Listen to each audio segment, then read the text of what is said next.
Varahi silks వారి grand festive celebrations పొందండి 10,000 రూపాయలు ఆపై కొనుగోలుపై బంగారు నాణెం ఉచితంగా. ఇప్పుడు మీరు ఎమ్మెల్సీ అయినారు, వివేకానంద రెడ్డి గారు బతికి ఉంటే ఎలా సంతోషించేవారు?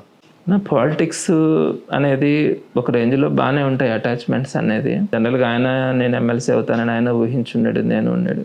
బట్ ఒక మంచి వ్యక్తి కాబట్టి డెఫినెట్గా సంతోషంగానే ఫీల్ అయ్యి ఉండేవాడు అని చెప్పి. ఇకపోతే నెల్లూరు అంటే చాలా ప్రశాంతంగా ఉండేవారు, డిగ్నిఫైడ్ పొలిటీషియన్స్ ఉండేవారు ఇక్కడ అంతా కూడా.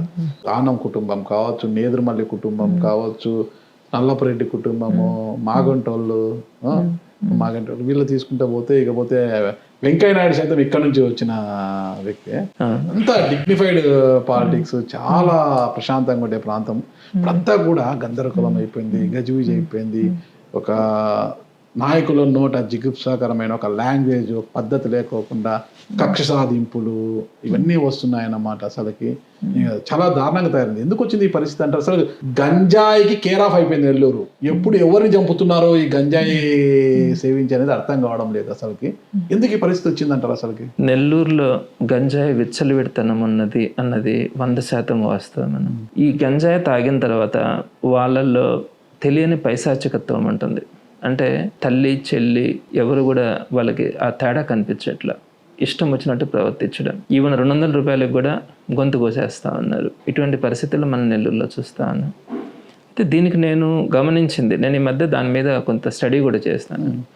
నాకు అనిపించింది ఏంటంటే ఈ కూటమి ప్రభుత్వం వచ్చిన తర్వాత, అంటే టీడీపీ గవర్నమెంట్ వచ్చిన తర్వాత యాక్చువల్గా వైజాగ్ ఆ ప్రాంతంలో ఒరిస్సా నుంచి ఈ గంజాయి అన్నది ఎక్కువ ట్రాన్స్పోర్ట్ అవుతుండింది, అటు సైడ్ ఉంటుండింది. మా ఏరియాలో వెరీ లిమిటెడ్. అంటే ఎక్కడన్నా కొంతమంది గంజాయి తీసుకునే వాళ్ళు మొదటి నుంచి ఉండొచ్చు, వాళ్ళు ఎక్కడో చెట్ల కింద కొంచెం తీసుకొని వాళ్ళ లోకంలో వాళ్ళు ఉండేసి వచ్చే పరిస్థితులు కనపడుతున్నాయి. అయితే 2024 ఈ ప్రభుత్వం వచ్చిన తర్వాత ఏం చేసిందంటే కొంచెం ఈ ఇంటర్ జోనల్ సిస్టమ్ ఏదో తీసుకొచ్చినారు. అంటే జైలులో ఈ గంజాయి తీసుకునే వాళ్ళందరినీ ఆ ప్రాంతంలోనే జైలులో పెట్టకుండా ఇంకొక ప్రాంతానికి షిఫ్ట్ చేయండి అని చెప్పి ఒక డెసిషన్ తీసుకొని దాన్ని ఇంప్లిమెంట్ చేస్తున్నారు. ఎక్కడైతే ఇప్పుడు ఈ వైజాగ్ కానీ రాజమండ్రి కానీ ఈ ప్రాంతాలలో గంజాయి అమ్మడం కానీ గంజాయిని చేసే వాళ్ళంతా కూడా అక్కడ జైలులో, రాజమండ్రి వైజాగ్ జైలులో ఉంటే వాళ్ళందరినీ నెల్లూరు జైలుకి షిఫ్ట్ చేస్తున్నారు. సో ఆల్మోస్ట్ చాలా మంది, సుమారుగా ఒక 45-50 మంది దాకా కూడా ఆ ఏరియా నుంచి ఈ గంజాయికి సంబంధించి లింకులు ఉండే వాళ్ళందరినీ ఆ జైలు నుంచి 2024 జూన్ జూలైలో ఇక్కడికి షిఫ్ట్ చేస్తున్నారు.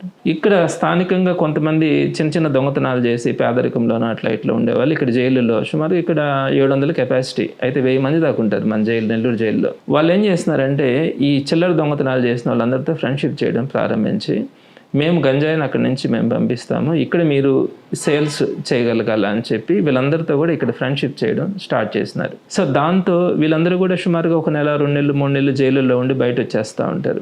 వీళ్ళు బయట వచ్చిన తర్వాత ఆ లింకుల్లో అక్కడి నుంచి సుమారుగా ఇక్కడికి తీసుకొచ్చే వాళ్ళు 30 మంది దాకా తయారైనారు. అక్కడి నుంచి గంజాయిని నెల్లూరుకు తీసుకొచ్చేవాళ్ళు. ఈ 30 మంది ఏంటంటే డెలివరీ సిస్టమ్, అంటే ఎవడైనా ఫోన్ చేస్తే తీసుకెళ్ళి డెలివరీ చేయడం. అది ఇళ్లలో పెట్టుకొని కొంతమంది అమ్ముతూ ఉన్నారు, కొంతమంది 2 వీలర్స్ ద్వారా ఫోన్ కాంటాక్ట్ ద్వారా ఎక్కడికి చెప్తే అక్కడికి తీసుకెళ్ళి గంజాయిని ఇవ్వడం అన్నది సుమారుగా 300 నుంచి 350 మంది డెలివరీ బాయ్స్ లాగా మనకి నెల్లూరులో. స్విగ్గీకి జొమాటో కన్నా అంతమంది ఉన్నారు లేదు? నెల్లూరులో మనకు 300 నుంచి 350 మంది ఈ టైప్లో డెలివరీ చేయడం. ఖచ్చితంగా ఎలా చెప్పగలుగుతున్నారు మీరు?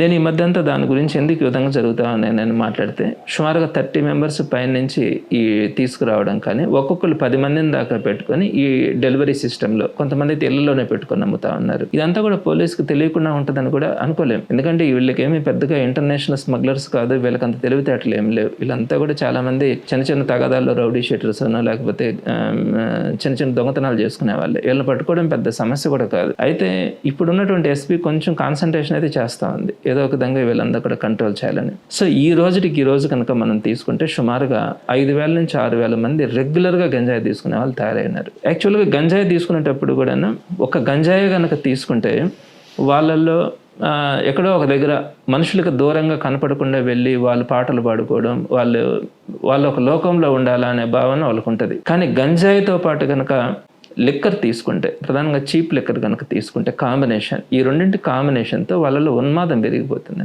గంజాయి ప్లస్ లిక్కర్, ఎప్పుడైతే ఈ గంజాయి ప్లస్ లిక్కర్ తీసుకునే బ్యాచ్ పెరిగిపోయిందో వీళ్ళు బయటకు వచ్చేస్తూ ఉన్నారు. ఉత్త గంజాయి తీసుకుంటే అవుట్కట్స్లోకి వెళ్ళిపోతుంటున్నారు. వీళ్ళు సొసైటీలోకి వచ్చేసి ఒక బిర్యానీ కోసం ఒక 200 రూపాయలు కావాలను, లేదనుకుంటే ఇంకేదైనా ఇంకొక ప్యాకెట్ కొనాలంటే ఒక 300 రూపాయలు కావాలనో, ఎవరో రోడ్డును పోయే వాళ్ళని అడ్డగిచ్చి ఆ డబ్బులు అడగడం, ఇవ్వకపోతే గొంతు కోసేయడం, చంపేయడం, పట్టుకున్న బండరాలతో తలని కొట్టి చంపేయడం, ఈ పరిస్థితి మన నెల్లూరులో చూస్తూ ఉన్నామని ఈరోజు.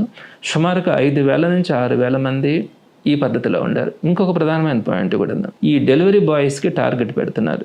రోజుకి 20 ప్యాకెట్లు వాళ్ళు అమ్మాలనే టార్గెట్ పెడుతున్నారు. వీళ్ళు ఏం చేస్తున్నారంటే కొన్ని ఇంజనీరింగ్ కాలేజెస్లో కానీ అటువంటి వాటిల్లో ఒక పిల్లోడికి ఫ్రీగా ఇస్తారు, నీకు ఫ్రీగా ఇస్తాను, మా కనీసం ఒక 5-6 రెఫరెన్సెస్ తీసుకురావాలని. వీడు ఇంకొక 5-6 మందిని తయారు చేసి వాళ్ళందరినీ కూడా దీనికి అడిక్ట్ చేసే పరిస్థితి ఈరోజు నెల్లూరులో ఆ సిస్టమ్ డెవలప్ అవుతా ఉంది.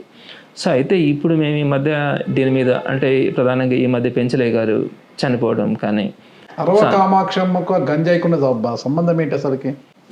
నేను మొన్న ఈ మధ్య వినింది ఏంటంటే ఈమె మొదటి నుంచి కూడా ఈ డిస్ట్రిబ్యూటర్ అంటే తీసుకొని వచ్చి అమ్మడంలో కానీ ఈమెంతా కూడా కొంచెం కొంతమందితో కలిసి చేస్తూ ఉన్నట్టుంది. సో ఈమె ఇప్పటి నుంచి కాదు, మొదటి నుంచి కూడా ఈమెకి ఈ బిజినెస్తో సంబంధాలు అయితే ఉన్నాయి. అయితే ఈ కల్చర్లో సుమారుగా ఈరోజు కొత్తగా తయారయ్యే స్టూడెంట్స్ కానీ యువత కానీ మొత్తం దీనికి చాలామంది అడిక్ట్ అవుతూ ఉన్నారు. మనకు రోడ్డు మీద కూడా స్మెల్ కూడా రాదు. ఈ గంజాయి తీసుకున్న వాళ్ళల్లో స్మెల్ కూడా వీటి తీసుకున్నాడని కూడా తెలియదు. వాడిలో ఉన్నటువంటి రియాక్షన్ దేనికైనా తెగిస్తాడు. వాడిని ఏదైనా చేస్తారేమో, పోలీసు ఉంటుందేమో, రేపు పొద్దున మనల్ని నేను ఇబ్బంది పెడతామేమో అనే ఆలోచన ఏది ఉండదు వాళ్ళకి. ఏదనుకుంటే అది చేయగలిగినటువంటి పరిస్థితి ఉంటుంది. సో ఇట్లాంటి వాళ్ళు ఇప్పుడు మనకి మీకు కామాక్షి అనే ఒక పేరు చెప్పగలిగినారు, కానీ కామాక్షి అనే పేరు పాపులర్ అయింది మొన్న. కానీ అట్లాంటి వాళ్ళు సుమారుగా 30-40 మంది మన సిటీ లిమిట్స్లోనే ఉండారు. సో వీళ్ళందరినీ కానీ కంట్రోల్ చేయకపోతే నెల్లూరు అనేది రాబోయే రోజుల్లో అత్యంత ప్రమాదకరమైన సిటీగా కూడా తయారవుతుంది. అసలు పెంచలేని అంత ఘోరంగా 18 కోట్లు ఏం పొడి చంపారంట కదా, అంత ఘోరంగా ఒక మంచి మనిషి ఎలా చంపగలిగారు వీళ్ళు? అక్కడికి వెళ్ళి చంపిన వాళ్ళ విషయం కూడా సేకరించినాను, ఏం జరిగింది అని.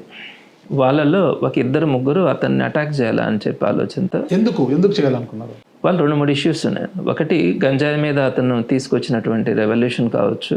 రెండోది అక్కడ స్థానికంగా టెంపుల్ విషయంలో కూడా ఆయన ఒక మంచి ఆలోచనతో అక్కడ ఇటువంటి వాళ్ళ ప్రమేయం ఉండకూడదు అని అనే దాని మీద అట్లా ఆయన కొంచెం ఒక రెవల్యూషన్ లాగా తీసుకొచ్చినాడు. జనాలలో కూడా అక్కడ ఫుల్ బ్యాక్వర్డ్ ఏరియా కాబట్టి ఒక గుడ్ విల్ ఉండాలి ఆ ఏరియాకి అని చెప్పి ఆయన అయితే శ్రమించినాడు. ఎక్కువగా అంతకుముందంతా వీళ్ళు బోడిగడ్డ తోట ఆ ప్రాంతాల్లో ఉన్నారు. వాళ్ళందరినీ తీసుకొని వచ్చి అది కొత్తగా కన్స్ట్రక్ట్ చేసినటువంటి కాలనీ ఆ ఏరియా అంతా కూడా ఆర్డిటి కాలనీ. అక్కడికి వీళ్ళంతా కూడా మైగ్రేట్ అయినారు. అంటే రకరకాలైనటువంటి ప్రాంతాలు, అటు తమిళనాడు అంటే చెన్నై వాళ్ళు కానీ తమిళియన్స్, కొంతమంది ఇక్కడ ఉన్నటువంటి రకరకాలైనటువంటి వాళ్ళంతా అక్కడికి మైగ్రేట్ అయినారు. సో అది అక్కడ ఉండే వాళ్ళందరూ కూడా మ్యాక్సిమం ఇట్లాంటి పరిస్థితుల్లో ఉన్నారు కాబట్టి పెంచలయ్య దాని మీద అయితే పోరాటం చేసినాడు. సో ఇక్కడ మెయిన్ మీరు అడిగినటువంటి పాయింట్ ఏంటంటే ఎందుకు అంత క్రూరంగా చంపాల్సి వచ్చింది అన్న దాని మీద. అంటే అరౌండ్ నాకు తెలిసి 18 to 20 మెంబర్స్ స్పాట్కి వెళ్ళారు, 2 వీలర్స్లో వెళ్ళారు. వాళ్ళల్లో అరౌండ్ ఒక 15 మెంబర్స్ దాకా వాళ్ళు ఒక పెంచలే కోసం వెళ్తా ఉన్నాము, అక్కడ పెంచలే అనే వ్యక్తిని మర్డర్ చేయాలా అనే ఆలోచన సుమారుగా 15 మందికి లేదు. వీళ్ళకంతా ఏంటంటే జస్ట్ ఒక గంజాయి ప్యాకెట్ ఇచ్చేసినప్పుడు మనం ఒక దగ్గరికి పోవాలా అంటే వాళ్ళని ఫాలో అయ్యి వెళ్ళారు. సో అక్కడ ఒక 3 members or 4 members మాత్రమే అతని మీద కోపం ఉంది. సో వాళ్ళు అతన్ని అటాక్ చేస్తున్నారు. అతను అటాక్ చేసినప్పుడు వీళ్ళు ఆల్మోస్ట్ గంజాయిలో ఉన్నారు కాబట్టి వీళ్ళు కూడా 1-2 అటాక్ చేస్తున్నారు. మిగతా వాళ్ళంతా కూడా అక్కడ సైలెంట్గా నిలబడిపోయినారు. బట్ వాళ్ళలో మెజారిటీ అంతమంది పోయినా కూడా వాళ్ళ తాగి గంజాయి తీసుకొని అడిగిపోయి ఏం తెలియకుండా ఆ అఫెన్స్లో అక్కడ ఇరుక్కున్నారు. వాళ్ళందరూ కూడా ఈరోజు పనిష్ కావడానికి కూడా అర్హులే. దాని మోటివ్ మెయిన్ కామాక్షి అరవ కామాక్షి లేడీ డాన్ అరవ కామాక్షి అంటారు కదా, గంజాయి డాన్. అంటే మనం వింటున్న సమాచారం అయితే మాత్రం ఆమె, ఇంకైతే పోలీస్ కరెక్ట్గా అసలు ఏంటి వీటి వాస్తవాలు అన్నది బయట చెప్పట్లేదు. మనకు ఉన్నటువంటి నెల్లూరులో ఉన్నటువంటి సమాచారం అయితే మాత్రం ఖచ్చితంగా ఆమె చేయించింది.